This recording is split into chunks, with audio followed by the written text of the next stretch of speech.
The Samsung Galaxy S20 FE is a very interesting smartphone. I mean, when was the last time you saw a flagship grade Samsung smartphone available at a relatively affordable price? I can't seem to remember. And now that this phone has received a major price cut and is now offered at a starting price of just 41,000 rupees, it begs the question, has Samsung cut a lot of corners, or are we looking at a new flagship killer that can give the OnePlus phones a run for their money? Also, with the Galaxy S21 series just around the corner, will it still make sense to buy the Samsung Galaxy S20 FE in 2021? Let's find out. Hello everyone, I'm Amit for Mr. Phone, and I've been using the Samsung Galaxy S20 FE as my daily driver for quite some time now, and this is my long-term review. But before we begin, please go ahead and subscribe to the Mr. Phone YouTube channel if you haven't yet, and do hit that bell icon so that you're notified whenever a brand new video drops. With that said, let's get started.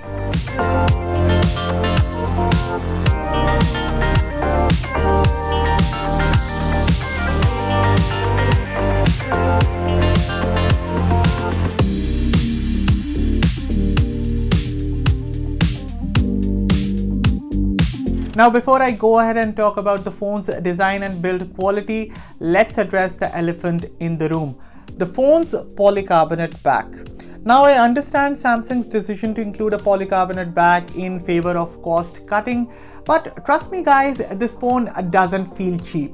Cheap are those phones that use those flimsy and shiny sort of a back panel, but this one right here is a high quality one, and I'd prefer this over any other glass back phone.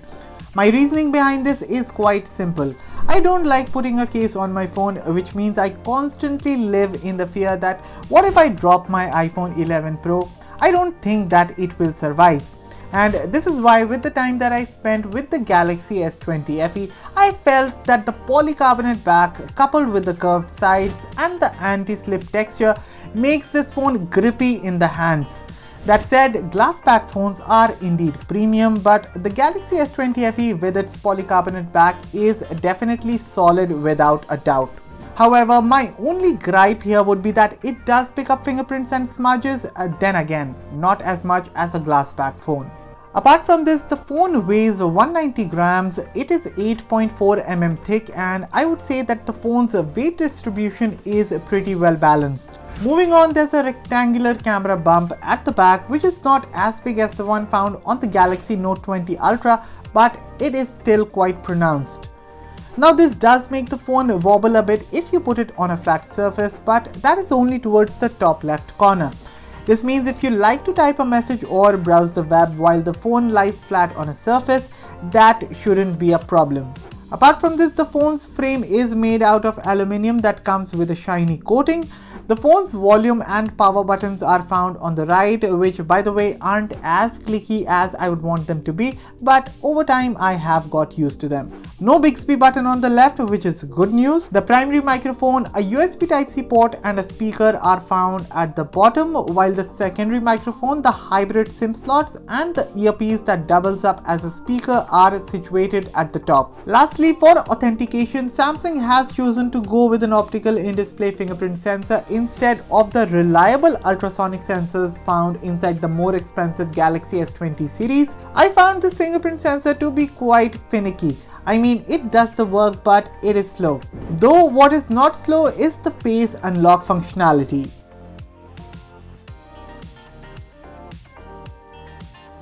You can purchase the Samsung Galaxy S20 FE in 5 different color options. These are Cloud White, Cloud Navy, Cloud Red, Cloud Lavender, and the one that I have with me, Cloud Mint.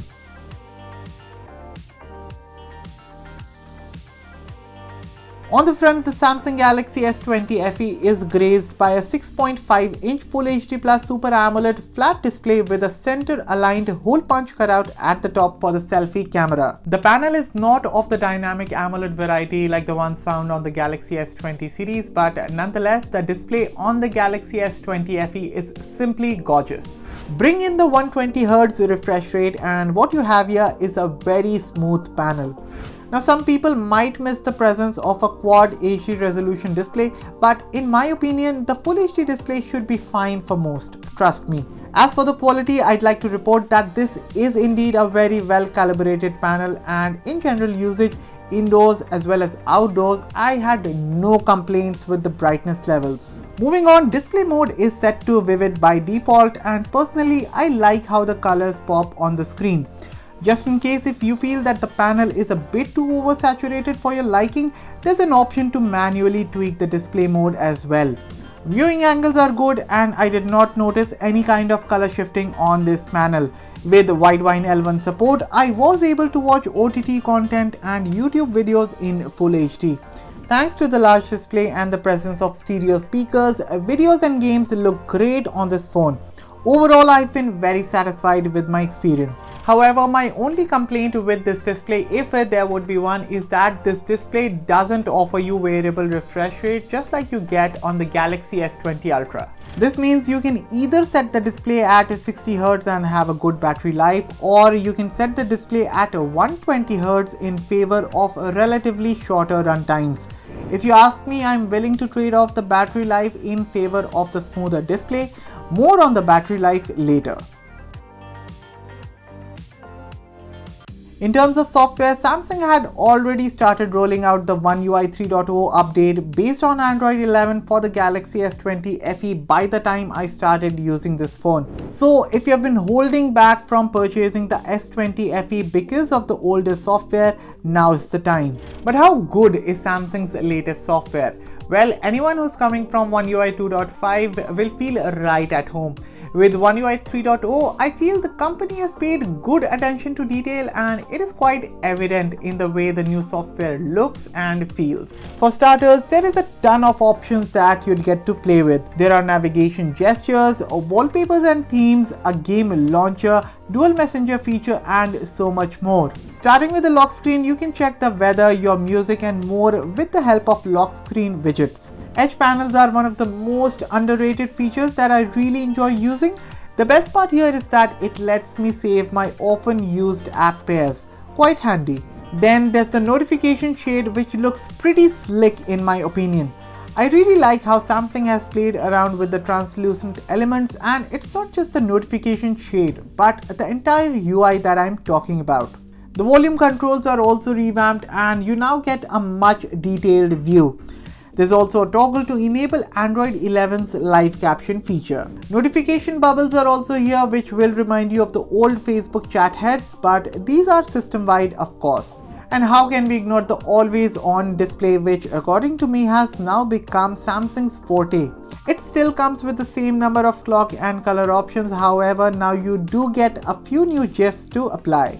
Now Samsung's software is as usual loaded to the brim, and it isn't always a good thing, right?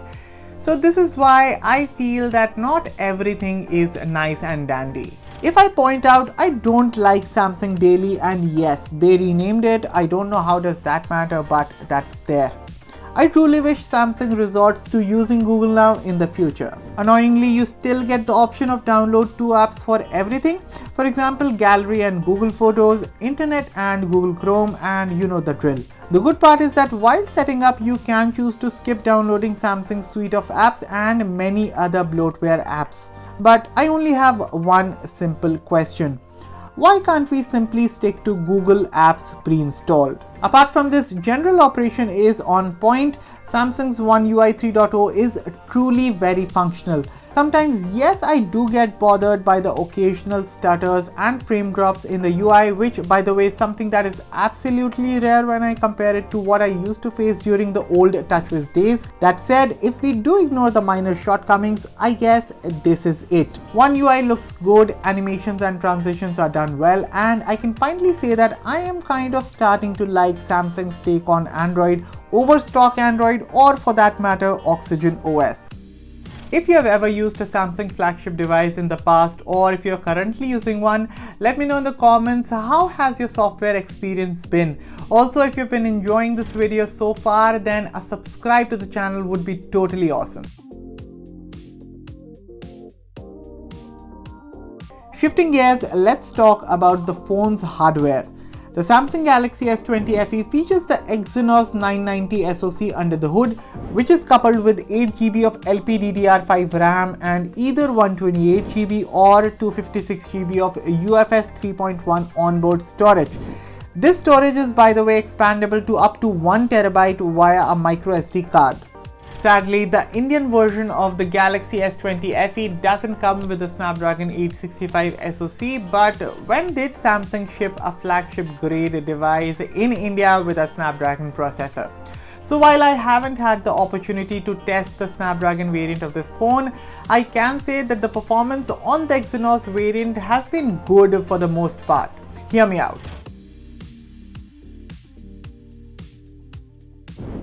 Let's get the benchmarks out of the way. In Antutu, the Samsung Galaxy S20 FE reported a score of 4,87,090. In Geekbench, the phone's single-core and multi-core scores were 911 and 2,709 respectively. Androbench results that show the phone's sequential read and write speeds reported a score of 1,527.38 MB per second and 668.44 MB per second respectively. While synthetic benchmarks are just numbers, here's how the phone performed in the real world.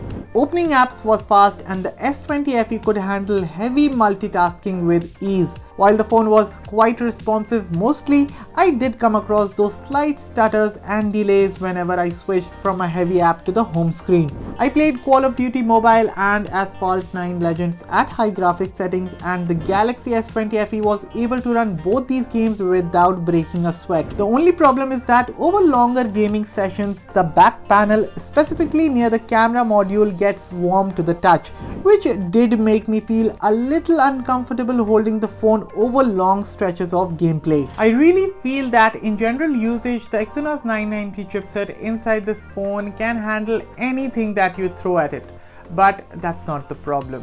The problem is overheating, and this is an area where Samsung really needs to put in their efforts and come up with a solution soon.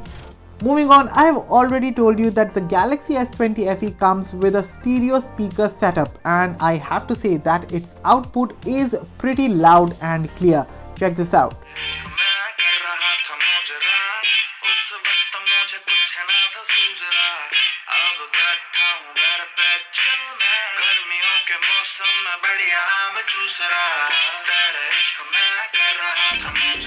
During my testing, I found the master output to be very good with beautiful sounding lows and mids. Vocals sound crisp and clear, and overall these are one of the loudest speakers that I have seen on a smartphone. Wireless audio performance was great as well. The Samsung Galaxy S20 FE packs a fairly large 4500 mAh battery under the hood. It supports wired fast charging, wireless charging and reverse wireless charging. You also get a 15-watt charger bundled inside the box. Despite having a fairly large battery, endurance isn't a strong suit of the Galaxy S20 FE. While you can make the phone last a full day without any major problems, this is only if you set the screen refresh rate to 60Hz. But then again, if you have a 120Hz screen at your disposal, why would you want to use 60Hz? With my usage, I was only able to manage a full day worth of use with the display set at 120Hz. That's it. Giving short battery top-ups before sleeping had become somewhat of an everyday routine, since I was never confident that the phone would make it to the next morning. Speaking of which, standby times on this phone are a total mess. Every morning I'd notice a dip of about 15% in the battery, and the result was the same even when I tested the phone while the screen refresh rate was set to 60Hz. Consistently charging the Galaxy S20 FE from about 20% at all times to all the way up to 100% took me about 80 minutes using the supplied 15-watt charger. As for the good part, throughout the review period, I tested the Galaxy S20 FE on Jio 4G, and I have to say that I did not come across any issues regarding the call quality or network performance. We finally come to the most exciting part about this smartphone, the cameras. The Samsung Galaxy S20 FE features a triple camera setup at the back that comprises a 12 megapixel f1.8 primary camera with optical image stabilization. This is coupled with a 12 megapixel f2.2 ultra-wide camera and a 12 megapixel f2.4 telephoto camera that's capable of 3x optical zoom. At the front, the Galaxy S20 FE one-ups the regular Galaxy S20 and offers a 32 megapixel f2.2 front camera for selfies. While the cameras sound to be formidable on paper, are they up to the mark in real life? Check this out. In daylight conditions, the primary camera was able to capture excellent shots with good color reproduction and details.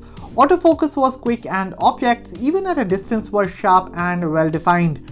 While shooting human subjects, especially in live focus, the camera does a very good job of maintaining the skin texture and overall sharpness. Anyway, moving on, close-ups were once again excellent. Details were superb on the focus area, while the natural depth of field looks very pleasing to the eye. The telephoto camera also takes some well-detailed photos while using the 3x optical zoom. It is good to see consistent colors in images taken from both the primary camera and the telephoto camera. That said, I am not a huge fan of the 30x space zoom feature that Samsung advertises. According to me, it is nothing more than just a gimmick. Coming over to the wide-angle camera, well, I have no complaints with the color reproduction. I mean, just look how beautiful the photos look. The only problem is that since the wide-angle camera is using a small sensor, the images lack detail when you zoom in. Now let's move on and talk about the low light image quality. So the shots taken from the primary camera are decent, but the photos that come out from the telephoto and the wide cameras are plain poor. They lack detail, grain is visible, there's distortion, and basically the photos don't look good. But then there's night mode. Now first things first, that the photos taken in night mode take a lot of time to process, and this was something that really tested my patience during the review period. But the end result was simply amazing. Check this out. Images taken with the night mode look sharp and detailed in comparison to the general low light shots. Color reproduction is good, and I simply can't deny that the photos, at least to my eye, look very pleasing. Rest, you be the judge. Onto the front camera, selfies taken in good lighting conditions came out with excellent details and good color reproduction. Skin textures are maintained well, while the dynamic range is on point. The live focus mode for the front camera again does a very good job of separating the subject from the background. That said, the low light selfie camera is plain average. The camera struggles to maintain consistency and the resulting shots look muddy and grainy. The screen flash does help in getting a better image, but the overall output is still meh. That said, night mode once again saves the day, since the photos taken in this mode are definitely amazing. Both the front and rear cameras are able to shoot 4K videos at 60 FPS. Talking about the rear camera video sample, I have no complaints when it comes to details, color reproduction, or dynamic range. Those are done well. My problem is with the movements. Whenever I pan, I feel there's a slight judder in the footage. Also, when moving the camera around while shooting, the movements for some reason don't look natural. As for the low light video quality, I'd say don't expect much. The performance is just fine. While colors and details look okay, there is visible grain and noise in the recorded footage which you can't ignore. In terms of selfie video recording, I've recorded a few samples as well, so please check them out and let me know in the comments what you guys think about the picture and audio quality. This is the front-facing video sample on the Samsung Galaxy S20 FE. Tell me, how does this sound? How does this look? This is the dynamic range. As you can see, I'm panning around, and yeah, looks good on the phone.